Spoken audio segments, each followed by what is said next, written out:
Olá, sejam todos muito bem-vindos. Vamos iniciar aqui o segundo capítulo do nosso livro Há 2000 anos, certo?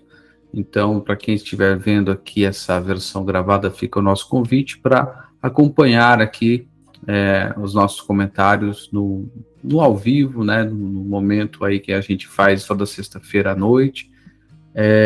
E muito bem, vamos lá.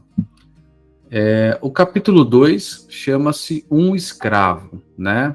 Então, um escravo. Eu até achei engraçado o nome do capítulo, porque o capítulo 1 chamava-se Dois Amigos, né?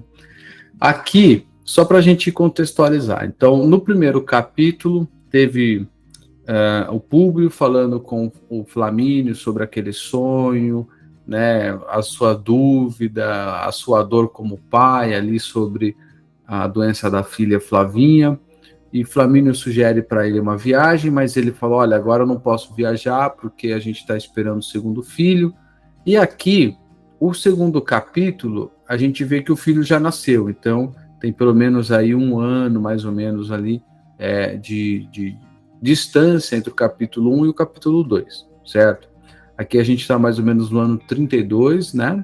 No ano 32, e a gente percebe aqui que o Emmanuel ele vai fazendo um relato, logo no início do capítulo, sobre a sociedade, os vícios da sociedade, né, romana da época, mas que haviam ali duas pessoas que não participavam disso, né, elas estavam livres, aí, vamos dizer assim, desses vícios, que era a Lívia e Calpurnia, a esposa do Flamínio e do Públio. Muito bem. Aqui,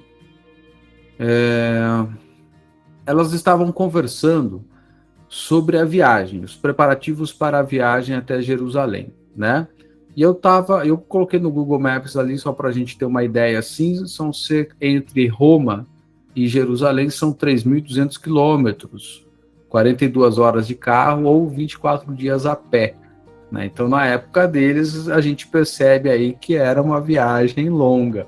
Por isso que Públio não quis fazer enquanto a esposa estava grávida, né? Então, Calpurnia, que conhecia ali o ambiente, o clima de Jerusalém, o clima das pessoas, ele percebe que Lívia não tinha muita percepção do que ela ia encontrar na frente. Então, preocupada com a amiga, ela explica, fala, olha, você não vai encontrar corações tão generosos assim lá em Jerusalém, né? E ela fala, mas nem o tio do meu marido? O tio do meu marido é uma pessoa boa, não é? E o tio do marido dela, que é o Públio, é o... Opa, peraí, fugiu. Aqui, ó, o Sálvio Lentulus. Sálvio, ele é casado com Fúvia. Eu avancei, né, um pouco mais na história para entender o contexto. Eu não gosto de Fúvia, tá? Fúvia não é uma pessoa que tem aqui o meu carinho, porque ela faz muita coisa errada, então eu peguei raiva dela. Eu sei que a gente não pode ter esse tipo de sentimento, mas peguei raiva. Sou ser humano também, fez um monte de coisa errada, então não é uma pessoa fácil de lidar, certo? E ela é irmã de Cláudia. Cláudia casada com Pôncio Pilatos, certo? Cláudia me pareceu, até onde eu vi aqui, até onde eu li, um coração muito bom. Cláudia é uma pessoa muito legal, ela conversa com a Lívia, ajuda, muito bem. E aí, enquanto elas estavam conversando, a gente aqui já tem um contato também com os dois filhos do Flamínio, que é Plínio e Agripa, né? Eles são filhos de Flamínio e Calpurnia. E a gente vê também que já tem o irmão da Flavinha. Antes era só a Flavinha, agora já tem um irmão menor, que é o Marcos. Muito bem, então, aqui nessa cena, Calpurnia avisa ali sobre a dificuldade que ela vai encontrar ali em Jerusalém, e encerra aqui com a despedidas, né? Passam-se ali algumas horas, então inicia-se a viagem para Jerusalém, certo? Muito bem. A viagem até o porto da Palestina ocorre sem maiores dificuldades, sem maiores problemas. Mas lá eles são recebidos por um soldado romano de nome Sulpicius Tarquinius, né? E ele vai aparecer um monte aqui. Sulpício vai causar aqui na história também, vai criar um monte de problema. Então, aqui nesse capítulo 2, a gente acaba tendo contato aqui com um monte de gente que vai acompanhar a história aí por muito tempo, certo? E deu tudo certo, chegaram de viagem ali no porto, deram aquela descansadinha e vão seguir, então, a caravana até o destino. A caravana, caminhando, acaba sendo arremessada uma pedra que acerta o rosto de Lívia, né? E tem um detalhe importante, que enquanto as esposas estavam conversando, lá em Roma ainda, né, antes da viagem, eu esqueci de falar isso, Flamínio, ele fala assim, olha, veja, você está entrando, você vai indo para Jerusalém, você está indo ali nos domínios de Roma, né? E, bem, vocês sabem como que a história é, vocês sabem como que Roma dominava as questões, era na base da violência, da agressão, né? O sistema bem bruto mesmo. Então, assim, o pessoal não era muito feliz com os romanos, certo? Muito bem. Nesse contexto, o Flamínio, ele fala assim, olha, Públio, você tem que ter a percepção de que vai encontrar um pouco de dificuldade nos domínios de Roma. E você também, como representante do Estado romano, não pode descer da sua posição. Você tem que manter a firmeza ali de postura. E isso fala muito alto para o Públio. Ele leva muito em consideração isso. E pensem no seguinte, o que a gente viu lá no primeiro capítulo? Olha como a história ela tem essa sequência. No primeiro capítulo, Públio, ele tem um sonho onde ele era ali alguém ligado à nobreza do império, né? No caso, ele era o bisavô dele, certo? Ele era a encarnação do bisavô dele na atual encarnação. Vocês entenderam, né? Ele era o próprio bisavô. Então, e ele tinha as suas decisões muito severas, muito duras, ele determinava ali sentenças de morte. Então, assim, a hora que o Flamínio fala isso para ele, é como se voltasse aquela postura ali do pretor, ali, aquela pessoa dura, rígida, né? Então isso fala muito alto. Por quê? A hora que acertam o rosto da Lívia, aí fica louco. Ele fica muito brabo, lembra do que o Flamínio falou, e manda açoitar o rapaz. Manda açoitar. Aí o Emmanuel diz que o próprio Emmanuel diz, uma cena desagradável e horrorosa, né? Então, um negócio muito bruto, muito agressivo. Nesse momento, Lívia interfere e fala assim, viu, para com isso, né? Para com isso. Ela é mais sensível. Se a gente percebe ao longo da história que Lívia é mais sensível, percebe melhor os seus sentimentos, o ambiente, né? Enfim, ela pede para cessar o castigo é interrompido, mas Públio determina que ele seja levado ao cárcere, à prisão. E naquela época, a prisão era o seguinte, das duas uma, né? Ou era trabalho escravo ou era morte. Então, naquele momento, quando esse jovem, que chama-se Saul, quando Saul ele escuta essa sentença ali naquele exato momento, ele fica muito raivoso, ele cria um ódio, um desprezo por Públio Lentulus, né? Por essa decisão aí que ele tomou. Muito bem. A caravana prossegue e chega ali até o seu destino e são recepcionados por Pôncio Pilatos e a sua esposa Cátia. E também por Fúvia, a esposa de Sálvio, né? E o que acontece? Lívia, ela percebe que a situação ali não é muito legal. Ela percebeu que os corações ali que a acolheram não guardam ali um sentimento muito bom. Públio, ele não percebe nada, mas Lívia tem esse sentimento. Muito bem.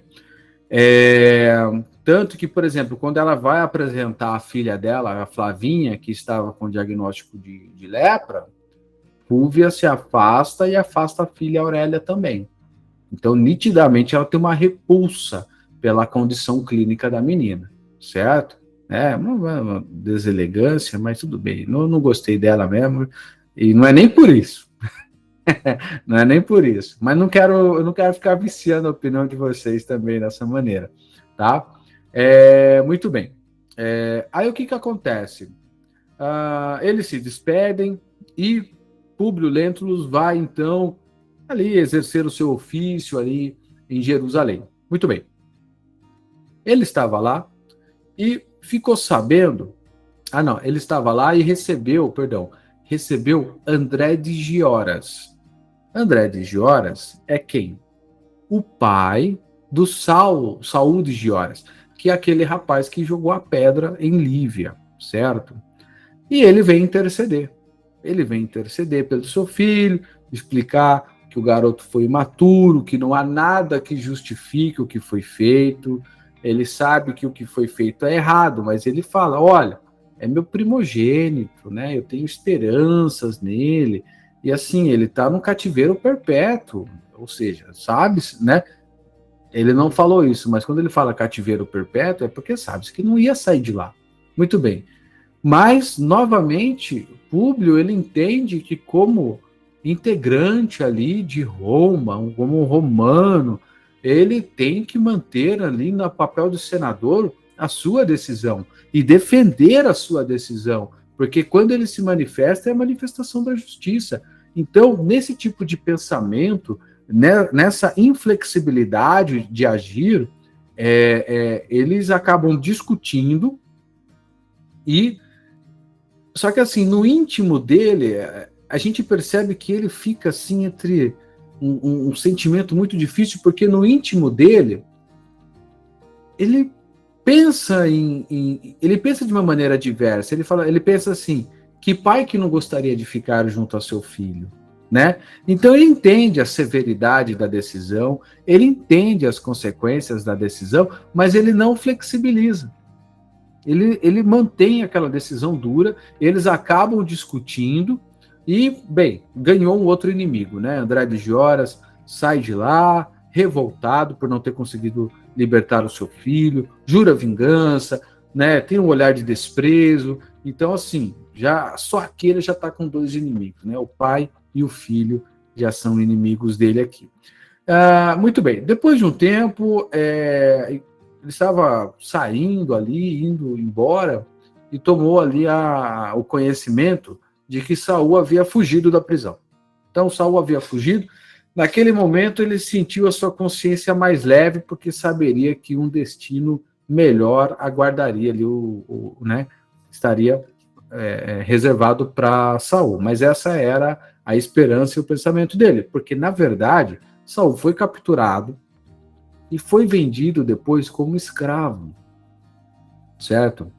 Ele foi negociado, e assim, o livro retrata, né, os comentários, enfim, do seu algoz ali, prendendo ele, oferecendo ele como mercadoria, ressaltando as qualidades de jovem moço, forte, etc. e tal. É aquela coisa que a gente sabe que, né, de escravatura, uma coisa horrível, horrenda. Bem, e depois ele é negociado ali, o seu algoz oferece 5.000 sestércios, ele é vendido por 4.000 sestércios. E ele é vendido para quem? Ele é vendido para um capataz lá que trabalha na casa de Flamínio. O Saul de Giora, que agora é um escravo, ele vai trabalhar para os filhos do Flamínio, que são Agripa e Plínio, né? Que são amicíssimos ali da família de Públio Lentulus, certo? E isso, naturalmente, vai ter alguns desdobramentos lá na frente. E então, o segundo capítulo, ele encerra aqui, certo? Ele encerra aí com a venda do Saul na condição de escravo, indo ali morar na casa de Flamínio Severus, amigo de Públio Lentulus. Então é isso, meus caros. Aqui termina o segundo capítulo, certo?